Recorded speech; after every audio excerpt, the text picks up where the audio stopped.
রাত গভীর হওয়ার পর শ্বশুর আমার দরজায় কড়া নাড়লেন এবং আমাকে বললেন, বউ, আমি বাথরুমে পড়ে গিয়েছিলাম এবং আমার কোমরে ব্যথা হচ্ছে।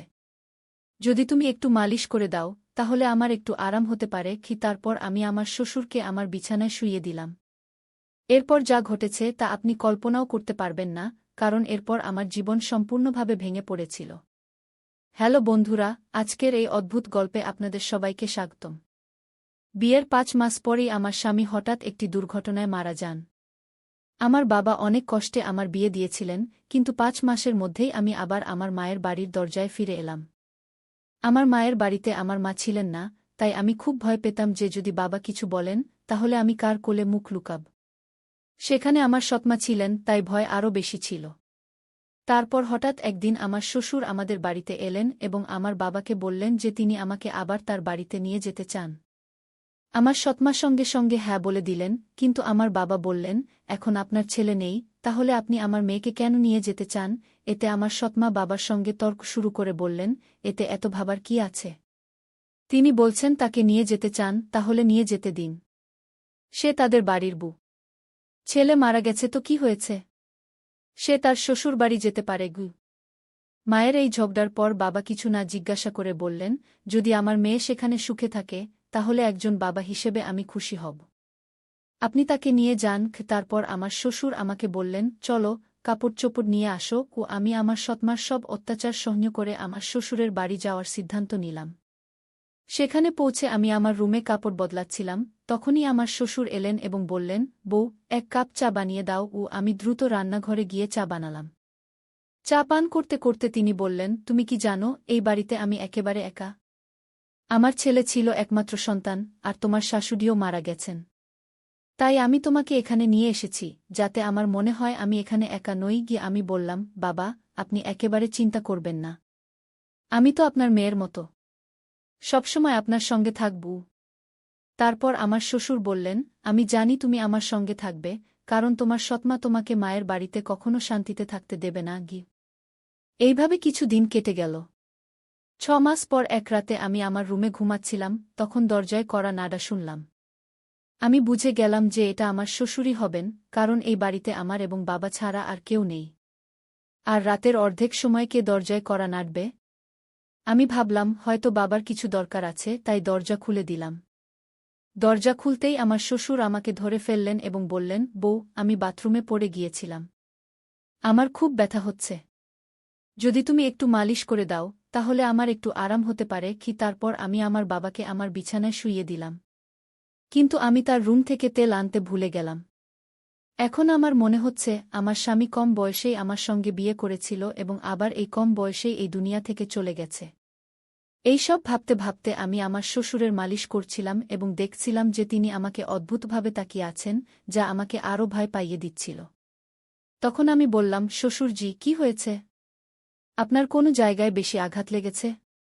ডাক্তার ডাকব? এতে শ্বশুরজি বললেন, না বউ, তুমি শুধু মালিশ করে দাও। এতেই আমার আরাম হচ্ছে কি। তার অদ্ভুত কথা শুনে আমি আরও অস্বস্তি বোধ করতে লাগলাম। তারপর আমি বললাম, শ্বশুরজি, আপনি এখানেই শুয়ে থাকুন। কোমরে ব্যথা নিয়ে আপনি আপনার রুমে কিভাবে যাবেন? আমি আপনার রুমে গিয়ে ঘুমিয়ে যাই। আমার কথা শুনে আমার শ্বশুর বললেন, বউ, এই অবস্থায় তুমি আমাকে একা ফেলে চলে যাবে? যদি রাতে আমার বাথরুমে যেতে হয় তাহলে আমি একা কিভাবে যাব? এ থেকে ভালো যে তুমি এখানেই ঘুমিয়ে পড়ো। কিছু সময় পর আমার শ্বশুর উঠে আমার কাছে এলেন এবং বললেন, বউ, আমি তোমাকে কিছু বলতে চাই। যদি তুমি আমার কথা মানো তাহলেই আমি বলব। তার এই কথা শুনে আমার মন অস্থির হয়ে গেল। আমি চিন্তিত হয়ে বললাম, শ্বশুরজি, আপনি কি বলতে চান? আমার শ্বশুর একটু হেসে বললেন, আজকের রাত আমি তোমার সঙ্গে কাটাতে চাই, কারণ একা একা এখন ভালো লাগে না। আমার ছেলে মারা যাওয়ার পর আমি ভেবেছিলাম আবার বিয়ে করব, কিন্তু তারপর ভেবেছি যে তোমার সৎমা তোমাকে সেই বাড়িতে কখনো শান্তিতে থাকতে দেবে না। তাই আমি তোমাকে এই বাড়িতে নিয়ে এসেছি। তার এই কথা শুনে আমি খুব অস্বস্তি বোধ করলাম, কিন্তু তার কথা প্রতিবাদ করার সাহস পেলাম না। আমি আমার রুমের সোফায় শুয়ে পড়লাম। আমার ঘুম আসছিল না। আমি খুব ভয় পেয়েছিলাম। শ্বশুর বললেন, বউ, মনে হচ্ছে আমি তোমার সাথে কিছু ভুল করিনি। আমি চাই তুমি আমার সাথে বিয়ে করো, যাতে কেউ কিছু বলতে না পারে। তখন আমি হতভম্ব হয়ে বললাম, শ্বশুরজি, আপনি কি বলছেন? আপনি আমার শ্বশুর, আর শ্বশুরের সাথে কিভাবে বিয়ে হতে পারে? আমার শ্বশুর বললেন, দেখো বউ, আমি মানি যে একসময় আমি তোমার শ্বশুর ছিলাম। কিন্তু তোমার স্বামীর মৃত্যুর এখন 6 মাস হয়ে গেছে। এখন আমাদের মধ্যে এমন কোনো সম্পর্ক নেই।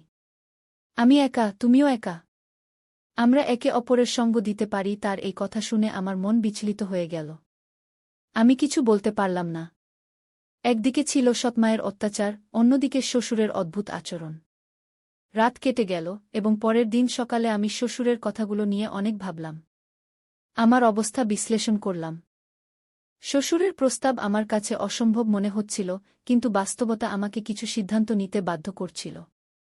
তখন আমি ভাবলাম, আমি আমার বাবাকে গিয়ে বলব।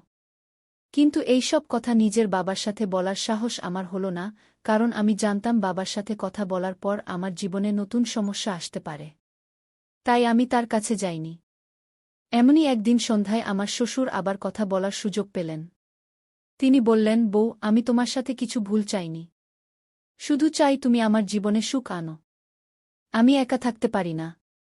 তোমার সাথেই আমার জীবন পূর্ণ হয়। শ্বশুরজির থেকে আবার এই সব কথা শুনে আমি ভিতরে কেঁপে উঠলাম এবং কিছু বলতে পারলাম না।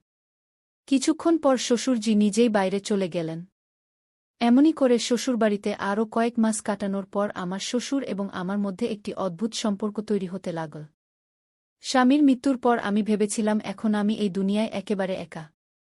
কিন্তু আমার শ্বশুর আমার প্রতি যে প্রকাশ করেছিলেন তা আমার জীবনকে একটি নতুন দিকে ঘুরিয়ে দিয়েছিল।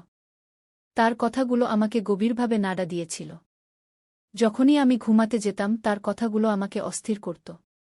তিনি বলতেন, আমার সাথে থাকলে তিনি তার একাকিত্ব অনুভব করেন না এবং তিনি চান আমরা দুজনে একটি নতুন জীবন শুরু করি। সেই রাতের কথোপকথনের পর আমি নিজেকে অনেক দ্বিধায় পড়ে পেলাম। মনে অনেক প্রশ্ন উঠছিল, এটা কি ঠিক? এটা কি সমাজের নিয়মের বিরুদ্ধে যাবে না? কিন্তু কোথাও না কোথাও আমার মনে এই কথাও ছিল যে হয়তো আমার শ্বশুর সত্যিই একাকিত্বের সাথে লড়াই করছেন। অনেক ভেবেচিন্তে আমি তার সাথে কথা বলার সিদ্ধান্ত নিলাম। এক রাতে যখন বাড়ির আশেপাশের সবাই ঘুমিয়ে পড়েছিল, আমি শ্বশুরের ঘরের দরজায় টোকা দিলাম। তিনি দরজা খুলে আমাকে দেখে একটু আশ্চর্য হলেন। আমি ভিতরে গিয়ে বললাম, শ্বশুরজি, আমি আপনার সাথে কিছু গুরুত্বপূর্ণ কথা বলতে চাই। তিনি আমাকে বসতে ইশারা করলেন এবং গম্ভীরভাবে বললেন, কি হয়েছে বউ? তুমি এত রাতে কেন এসেছ? আমি একটু সাহস জোগাড় করে বললাম, শ্বশুরজি, আমি আপনার প্রস্তাব নিয়ে অনেক ভেবেছি। আমি বুঝতে পারছি আপনি একাকিত্বের সাথে লড়াই করছেন এবং একজন সঙ্গীর প্রয়োজন অনুভব করছেন। কিন্তু এই সম্পর্কের জন্য একটি শর্ত আছে, আমাদের মধ্যে সবসময় সম্মান এবং ভালোবাসার সম্পর্ক থাকবে। আপনি আমাকে মেয়ের মতো সম্মান দেবেন, আর আমি আপনাকে বাবার মতো সম্মান দেব। তিনি আমার কথা মন দিয়ে শুনলেন এবং কিছুক্ষণ পর বললেন, আমি তোমার শর্ত মেনে নিচ্ছি। তোমার সম্মান সবসময় বজায় রাখব। তার এই কথা শুনে আমার হৃদয়ের বোঝা একটু হালকা হয়ে গেল। আমি তাকে আমার সম্মতি দিলাম। তারপর কয়েকদিন পর আমরা একটি ছোট অনুষ্ঠানে বিয়ে করলাম। এই বিয়ে সমাজের চোখে অস্বাভাবিক ছিল, কিন্তু আমরা আমাদের অবস্থা মেনে নিয়েছিলাম। বিয়ের পরের দিনগুলো আমার জন্য খুব চ্যালেঞ্জিং ছিল। গ্রামে মানুষ কথা বলতে শুরু করল। আত্মীয়স্বজন আমাদের থেকে দূরত্ব বজায় করতে শুরু করল। কিন্তু আমরা এই সবের পরোয়া না করে আমাদের জীবন এগিয়ে নেওয়ার সিদ্ধান্ত নিলাম। আমাদের সম্পর্কে ধীরে ধীরে ভালোবাসা এবং বোঝাপড়া বাড়তে লাগল। শ্বশুরবাড়িতে যেখানে আগে আমি নিজেকে অস্বস্তি বোধ করতাম, এখন সেই বাড়ি আমার নিজের মতো লাগতে শুরু করল। শ্বশুর আমার জন্য সব সম্ভব চেষ্টা করতেন যাতে আমি সুখে থাকি। তিনি আমার ছোটবড় সব প্রয়োজন মেটাতেন এবং সব ইচ্ছা পূরণ করতেন। তিনি প্রতিদিন আমার জন্য কিছু না কিছু বিশেষ করার চেষ্টা করতেন, কখনো আমার পছন্দের খাবার আনতেন, কখনো আমার জন্য নতুন শাড়ি কিনতেন। ধীরে ধীরে আমিও তার প্রতি এক ভিন্ন ধরনের সম্মান বোধ করতে শুরু করলাম। আমরা দুজনে মিলে একটি নতুন জীবন শুরু করলাম। শ্বশুর এখন আমার জীবনের একটি অবিচ্ছেদ্য অংশ হয়ে গেছেন। আমাদের মধ্যে সম্পর্ক এখন শুধু শ্বশুর বুয়ের নয়, বরং দুটি হৃদয়ের একটি শক্ত বন্ধনে পরিণত হয়েছে।